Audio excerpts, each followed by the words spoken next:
Reuters, wine connoisseurs may find some of Northern California's 2017 vintage to be a bit smokier than usual on the palate.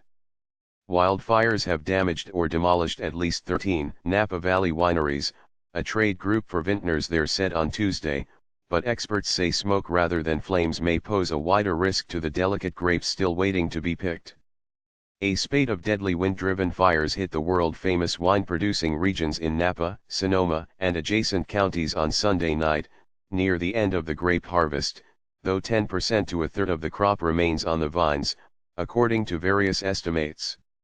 Those fully ripened grapes, if exposed to sustained heavy smoke, would be especially vulnerable to contamination by the pollutants, said Anita Oberholster, a professor of viticulture and enology at the University of California at Davis. Smoke taint, in the parlance of the industry, occurs when smoke is absorbed into the plant and concentrates in the fruit, altering a grape's chemistry, and ultimately its taste and aroma, but not in a way likely to win wine tasting ribbons. It can have a severe smoke aftertaste. In really bad cases, it can really have the taste of an ashtray, Oberholster said. However, in some slightly tainted wine she has sampled, the effect was so subtle that I thought it added complexity. Red grapes are more susceptible than white because white wine is produced with less contact from the grape's skin, where the smoke-induced compounds accumulate, she said. Experts said those compounds, which bind to sugars in the grape, persist after bottling and intensify as the wine ages. Following 2008 wildfires in Northern California, producers bottled smoke-tainted wine under a special label and sold it to buyers with the caveat that it was a fire-damaged vintage, Washington State University enologist Jim Harberstein said.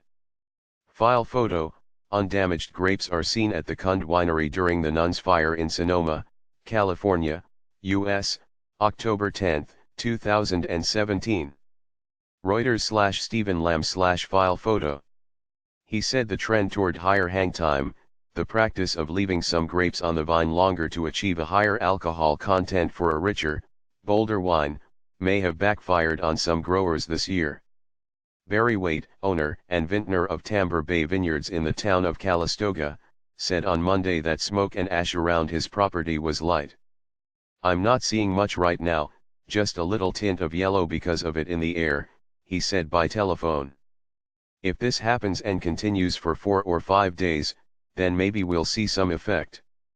Oberholster, however, said grapes could be affected by exposure to extremely heavy smoke for as little as 30 minutes. She said roughly a third of the grapes in the overall fire region remain to be harvested.